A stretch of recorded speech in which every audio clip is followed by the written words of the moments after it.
श्रीमद् भागवत की पावन कथा नैमिषारण्य नामक तीर्थ क्षेत्र में प्रारंभ हुई है। एक तरफ यज्ञ चल रहा है 1000 वर्ष में पूर्ण होने वाला, एक तरफ एक उच्च आसन पर श्री सूत जी महाराज विराजित होकर के 88,000 सौनकादिक ऋषियों को कथा सुना रहे हैं।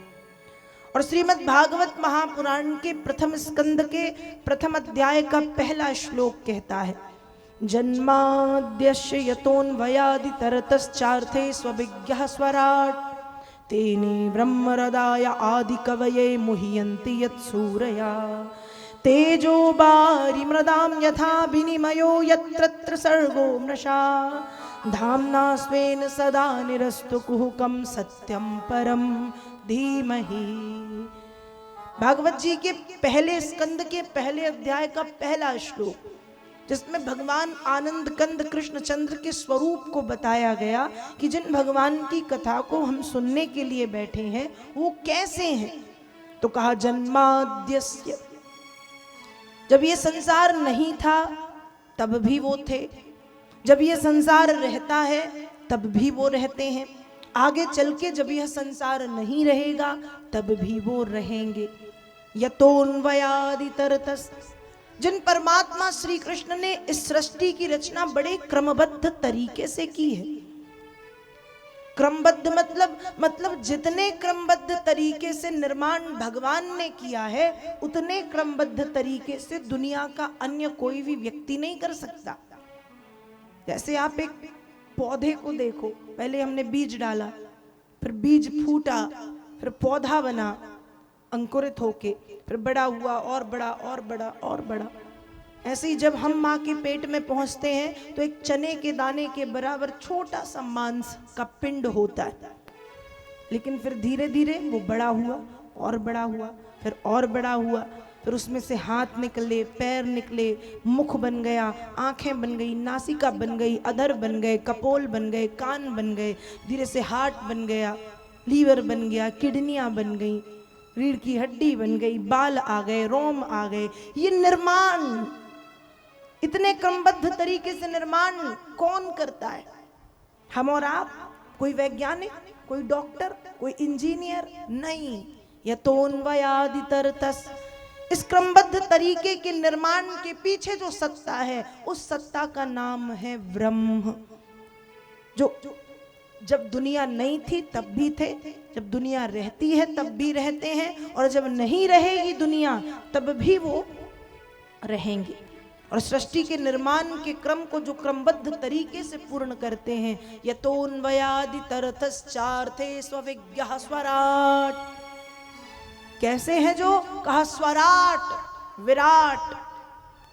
और उन स्वराट की विराटता को यदि देखना हो तो कुरुक्षेत्र के मैदान में जब श्री कृष्ण ने अर्जुन को श्रीमद् भगवत गीता का उपदेश दिया, जब अर्जुन को श्रीमद् भगवत गीता का उपदेश दिया है गोविंद ने, तो उस गीता के ऊपर आज भी सैकड़ों लोग पीएचडी कर रहे हैं, और न जाने कितने लाखों करोड़ों लोग पीएचडी कर चुके। फिर भी गीता एक ऐसा ग्रंथ है जिसको अब तक कोई पूर्ण नहीं कर पाया। गोविंद के मुख से निकला है वो ग्रंथ। हर ग्रंथ का पार आपको मिल जाएगा, हर ग्रंथ का सार आपको मिल जाएगा, लेकिन गीता का सार और गीता की अनंतता को आज तक कोई नहीं पा पाया। उन प्रभु की विराटता का इससे बड़ा प्रत्यक्ष प्रमाण और क्या होगा? आपको पता है ना, लाखों लोग गीता में पीएचडी कर चुके और लाखों लोग, करोड़ों लोग कर रहे हैं। और गीता को यदि ग्रंथों के नीचे रख दिया जाए तो वो ग्रंथों की नींव बन जाता है, और गीता को यदि ग्रंथों के ऊपर रख दिया जाए तो वो शिखर बन जाता है। इससे मंदिर का शिखर और मंदिर की नींव, वैसे ही गीता यदि ग्रंथों के नीचे हो तो नींव, और गीता यदि ऊपर हो तो शिखर। तो उस विराट की स्वराटता का प्रत्यक्ष प्रमाण गीता में देखने मिल जाता है। तेने ब्रह्महृदाय आदि कवये, ऐसे भगवान की वंदना स्वयं आदि कवि करते हैं। आदि कवि कौन? सृष्टि के संसार के आदि कवि हैं ब्रह्मा जी, और त्रेता युग के आदि कवि हैं भगवान श्री वाल्मीकि। तो तेने ब्रह्म हृदय आदि कवये, आदि कवि भी जिनकी वंदना करते हैं। मुह्यन्ति यत् सूरया, बड़े बड़े ज्ञानी ध्यानी तपस्वी योगी जन भी जिनकी वंदना करते हैं। तेजो, जो भगवान तेज में है, तेज समझते हैं, तेज मतलब सूर्य की किरणें।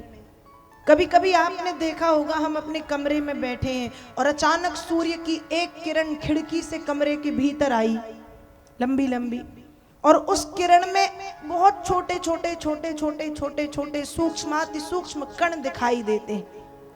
ध्यान दिया है कभी, देखा है या नहीं कि कमरे में सूर्य की किरण, कभी गौर किया हो, और उस किरण में छोटे छोटे छोटे छोटे कण, बहुत छोटे। तो कहा तेजो, उस तेज के अनंत अनंत अनंतानंत छोटे छोटे कणों में भी जिनकी सत्ता विद्यमान है। तेजो वारी, वारी कहते हैं जल को। जल में, जल के भी दो रूप हो गए, ओस और वाष्प। ओस ऊपर से नीचे आती और वाष्प नीचे से ऊपर। तो उसके भी छोटे छोटे कणों में जिस ब्रह्म की सत्ता विद्यमान है, मृदाम, मृदाम कहते हैं मिट्टी को। तो तेजो बारी मृदाम, तेजो मतलब सूर्य की किरणों में, सूर्य की अनंत रश्मियों के अनंतानंत सूक्ष्माति सूक्ष्म कणों में। वारी मतलब जल में, तेजो मतलब सूर्य में, बारी मतलब जल में, मृदाम मतलब मिट्टी के अनंत छोटे छोटे कणों में जिनकी सत्ता विद्यमान है। यत्र सर्गो मृषा, तीनों कालों में, भूतकाल में जो थे, वर्तमान में जो हैं और भविष्य में भी जो रहेंगे। यत्र सर्गो मृषा धाम्ना स्वेन सदा निरस्तु कुहुकम सत्यम परम धीमहि। और ऐसे ब्रह्म को सत्यम परम धीमहि, परम सत्य कहकर के संबोधित किया गया कि ऐसे कृष्ण ही परम सत्य हैं।